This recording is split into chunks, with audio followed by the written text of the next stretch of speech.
Hello and welcome to Whisky.com, where fine spirits meet. And today we have another gin on our cask.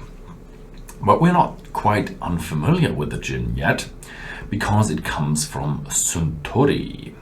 Suntory is also known for their whiskey, Suntory Hibiki, Suntory Harmony, Suntory, there are a lot of Suntory whiskies out there. They have two distilleries, the Hakushu, Suntory Hakushu, and Suntory Yamasaki. And this here is now their gin. And the bottle is a 6-cornered bottle, 6 edges, a hexagon bottle. And that has a meaning because the Roku stands for 6, for the number 6. And the 6 symbolizes the 6 ingredients within the gin. Yeah, the gins are all about the botanicals you put into the gin. And let's tell you, I've had written down what kind of botanicals they use because they're quite exotic and not really known here in Europe.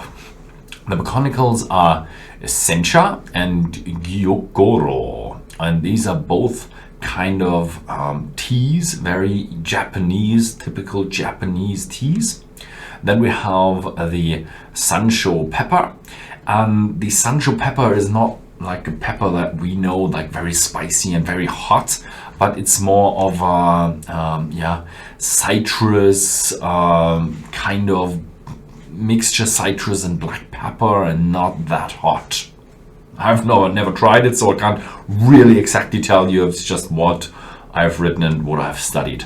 Then we have the Sakura flowers and Sakura leaves, which is the cherry tree or the cherry blossom. So yeah, the cherry blossom is the Sakura blossom, and there are also some leaves in it from that.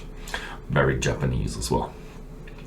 And then we have also the outside of the yuzu fruit, and yuzu is kind of like a citrus fruit.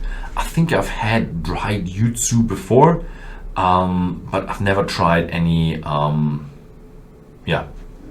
pure of them. But hopefully when I come to Japan I can try these botanicals for myself. I've been to Japan in 2016, but really like to go there again because Japan is a really, really nice country.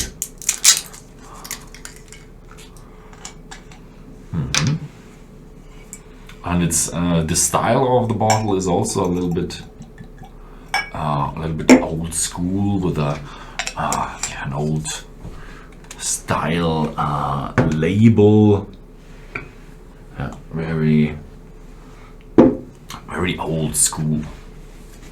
But it's always important what is inside. Okay. Yeah, it does feel like a gin. All this juniper is there, but it's still a very floral and very fruity, very, very fresh gin. So it already comes to my mind as a field of flowers and a basket of fruits that are very ripe, even maybe a little bit overripe, and still very round. Usually you have that little bit of an alcoholic touch to it when you come from tasting whiskey to gin, and it's always, that's a little bit sharp. This one is very round, very, very round. I like it.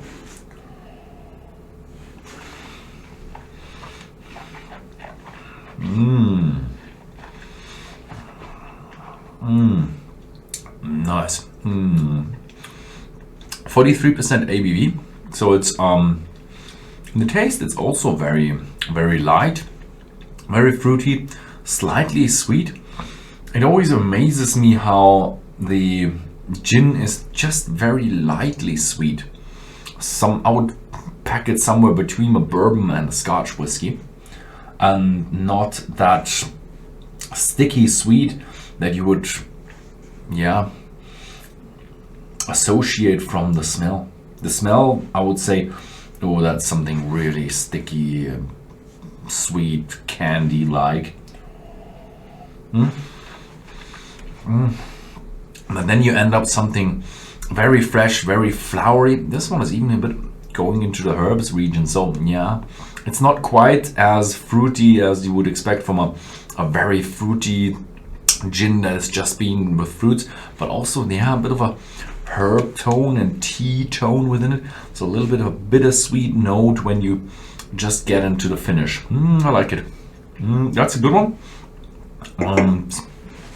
The price is also very fair, I have to say. It's around 25 euros here in Europe, and I guess it will be somewhere around 25 to 30 around the world as well.